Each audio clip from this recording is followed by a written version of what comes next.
She had exactly 37 keys hanging on her keychain. Each one represented an attempt to open the door to the life she so desired. But that Monday morning, at 42 years old, Marina woke up on the kitchen floor. She didn't remember fainting. She only knew that her body had screamed what her mouth had been silent about for years. Enough. For 20 years, she kept every key that promised salvation.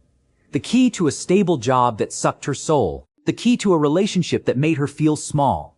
The key to parental approval that never came. Because here's the truth no one tells you.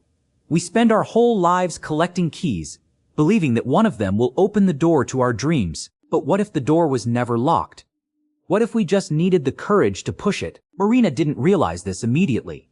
When she woke up on that cold floor, her first reaction was to grab her phone and pretend nothing had happened. But something different happened.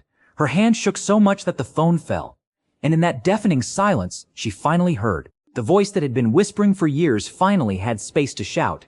You don't need permission to live. Think about how many times you've asked for permission to be happy. How many times you waited for the perfect moment, the right approval, the divine sign. Marina spent her childhood watching her mother collect invisible keys. The key to being a good wife.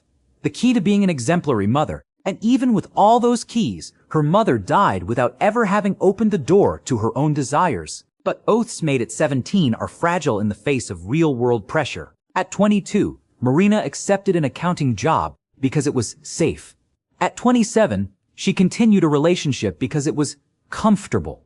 What Marina didn't understand then is that the keys we collect are actually chains we carry. Courage, unlike keys, isn't something you find. It's something you decide to have. 3 days after fainting, Marina did something that seemed crazy to everyone around her. She resigned. She didn't have another job waiting. She didn't have a detailed plan. She didn't have anyone's approval. She only had a growing certainty. Her father called, worried. Are you sure? What about stability? Her sister wrote long messages about responsibility. Courage is not the absence of fear. It's acting despite it. It's looking at the abyss of the unknown and taking the step even with trembling legs. In the first months, Marina woke up with her heart racing. Where were her keys? How would she open doors without them? But slowly, something magical began to happen. Without the weight of the keychain, she began to walk lighter. She rediscovered painting, not as an embarrassed Sunday hobby, but as a daily purpose. She met people who saw the world in colors she had forgotten existed. She slept better, breathed deeper, laughed more often, not because she had all the answers, but because she had stopped asking the wrong questions. Society trains us from an early age to seek keys. College degree? Key. Job promotion? Key. Marriage? Key. 6 months later, on a rainy afternoon, Marina was in her small studio when a former coworker showed up. You don't need courage to start.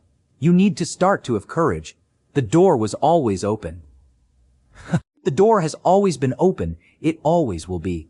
Waiting only for you to have enough courage to cross it and discover who you can become on the other side. And you, how many keys are you carrying instead of simply opening the door and starting to live?